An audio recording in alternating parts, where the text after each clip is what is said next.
So going back through the archives, we have decided to pick out a trip to Blaze Homes, which was just fantastic in Madikeri. And this was in 2018. I think this was the second ride with the Africa Twin since I got it, as a long ride, so to speak, but not so long in hindsight. And it was really foggy, so we had to take a break and stop. So we decided to have a chai break. So post having chai, we set out on the road again.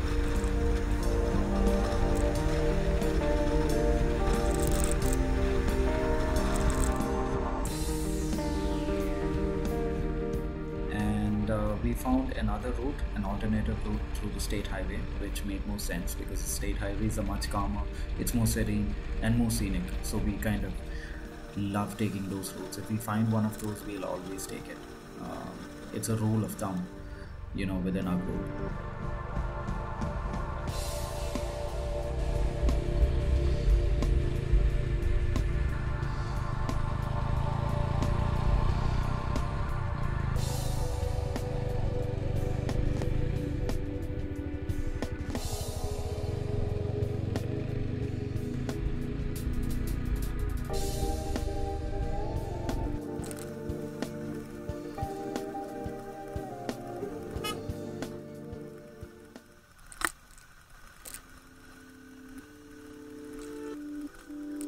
So here we are approaching Blaze Homes, and this was the first time I took the Africa Twin off-road, and it was scary. I mean, I won't be able to recollect exactly how I felt, but I kind of know it because I was super careful, I was super slow, and it's a brand new bike, and you just don't want to drop it. We approach the famous Blaze Homes. It is just a brilliant place. I mean, if you're 6-8 people, you can rent the entire place. It's just a home. And here are some images. There was nothing negative about the place. Their cook was brilliant. The caretaker was an absolutely brilliant guy as well. So the next day morning, all of us decided to set out to, I think it was an elephant sanctuary or a reserve sanctuary, but one of the guys really wanted to go there, and he's the kind of person that's very adamant, and he really wants to do stuff, and then he can be a bit annoying. We have one of those in every group, I think.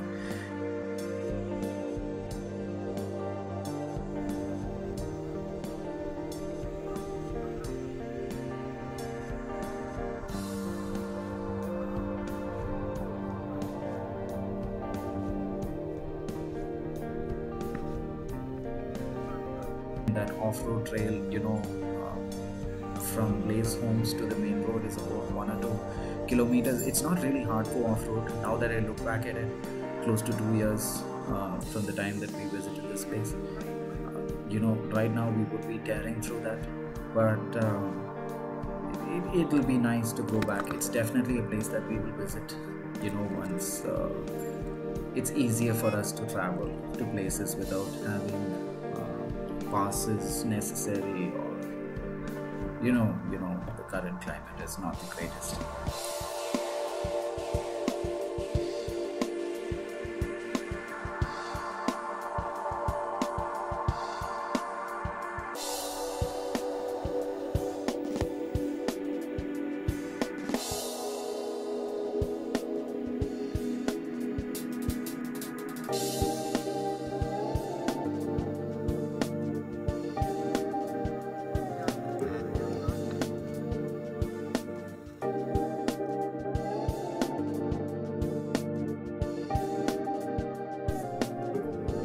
So for this part of the leg, I chickened out. I was just too lazy. I just wanted to kick back in Blaze Homes. So my friend and his wife, they left to Mandalpatti. Ideally what was supposed to be a pretty normal and simple ride turned out to be super adventurous, and it was something that we definitely missed out on.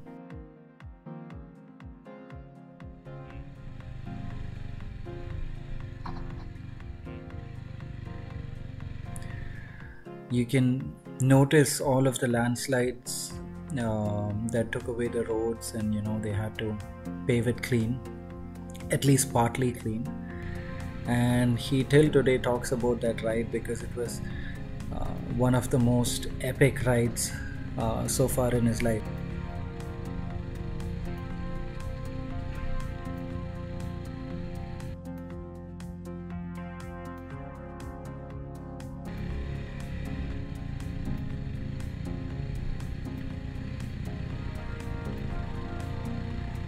Like most GoPro footages, it's not very easy to capture how hard the ride was or is in this case. And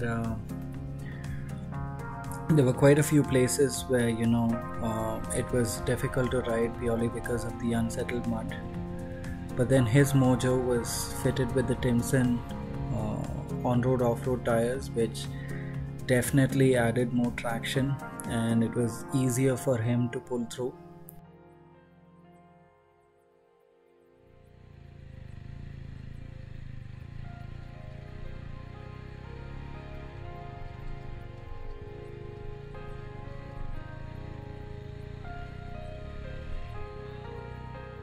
At certain junctures, the road was hardly visible for more than 6 to 10 feet, and he keeps saying that it felt like he was riding through the clouds.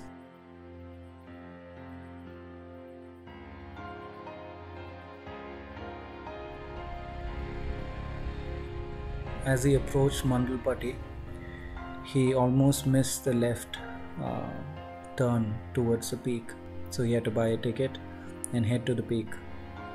And heading to the peak, the roads were almost non-existent, and since the clock was ticking and it was becoming dark, a lot of people said that there will be bisons or other animals out there, so it's better to return back. So they paused for a moment, took all of that beauty in, as in, it looks absolutely fantastic, standing well close to the peak. It looked really nice. And since we weren't really staying in Madikeri city, and the homestay was about 15 kilometers away, we had to kind of ride back faster.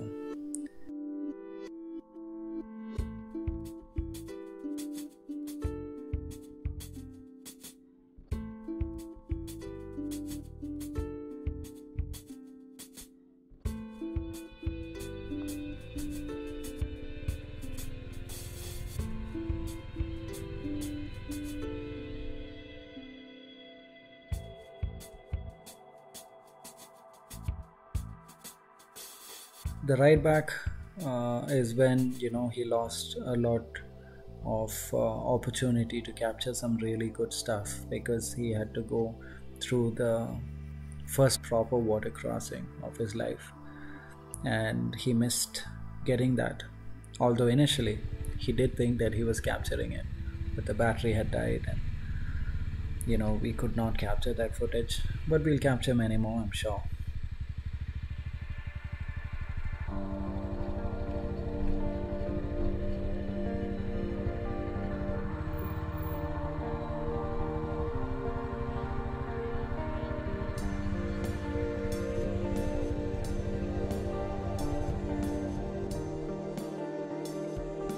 While coming back, in order to make sure that he got back safe, he used a jeep to make sure that he was able to follow that jeep, since it was pouring by the time they were returning. So he used the tail lights of the jeep, like I'm sure most of us who have ridden enough, especially during the rain, and you use the lights as markers. it was a relief to see them back, because I remember, their phones, they weren't picking it up. We were not really sure where he went, and it was good to have them back in one piece. And boy, they had a story to tell. So yeah, guys, that's about it. Like, share, subscribe.